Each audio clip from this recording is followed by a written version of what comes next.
Сәлеметсіздер ме, оқушылар? Қазақ тілі сабағы. Сабақтың тақырыбы бастауыш. Бүгінгі сабақтың оқу мақсаты: мәтін мазмұны бойынша сұрақтар құрастыру, мәтін мазмұны бойынша сұрақтарға жауап беру, сөйлемнің тұрлаулы мүшесі бастауышты ажырату. Бірінші тапсырма: берілген ребусты шешу арқылы мақал құрастыруларыңыз қажет.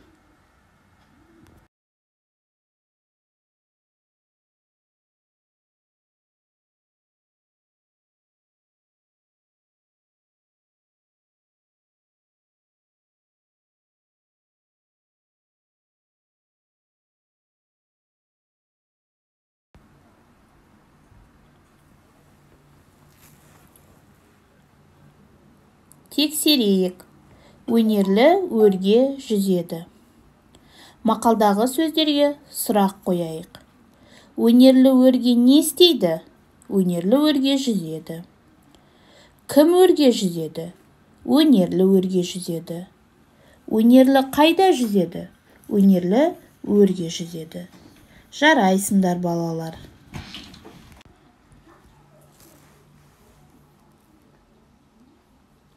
Балалар, сөйлем мүшелері, тұрлаулы мүшелер, тұрлаусыз мүшелер болып екіге бөлінеді. Тұрлаулы мүшелер бастауыш және баяндауыш болып екіге бөлінеді. Есте сақтайық.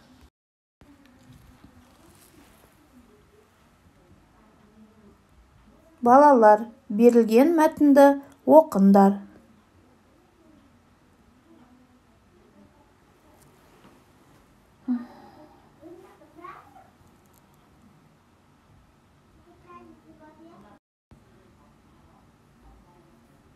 Сұрақ-жауап айдары. Берілген сұрақтарға жауап береміз. Ата-бабамыз неліктен кигіз үйді пайдаланған? Кәнекей, жауабын тексерейік. Көшіп қонуға ыңғайлы болғандықтан. Кигіз үйдің негізгі бөлшектеріне нелер жатады? Дұрыс жауабы: кереге, оқ, шаңырақ, сықырлауық. Келесі сұрағымыз: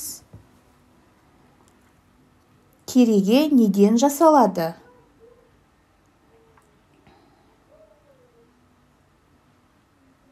Кереге талдан, қайыннан жасалады. Жарайсыздар, балалар, сұрақтарға өте жақсы жауап бердіңіздер.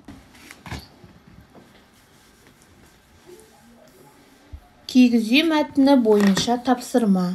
Бірінші сөйлемді көшіріп жазып, сөйлемнен бастауышты тауып, астын бір сызықпен сызыңыздар.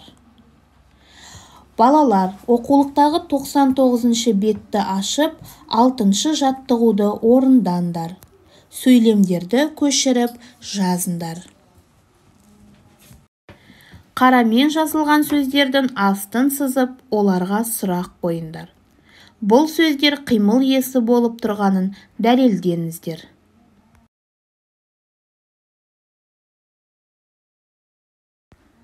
Тексерейік. Дұрыс, дұрыс, дұрыс. Жарайсыңдар, балалар, тапсырманы өте жақсы орындадыңыздар. Қимыл іс-әрекеттің иесін білдіретін сөзді бастауыш дейді. Бастауыш кім-кімдер, не-нелер деген сұрақтарға жауап береді. Мысалы, ауылдан әкем келді. Ауылдан кім келді? Ауылдан әкем келді. Бұл жерде бастауыш әкем сөзі.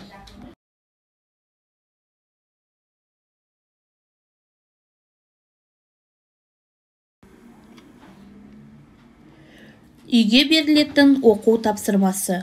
Оқулықтағы 100-ші беттегі 7-ші жаттығуды орындайсыздар. Суретке қарап, әңгіме құрап жазасыздар. Сөйлемдегі бастауыштарды табасыздар.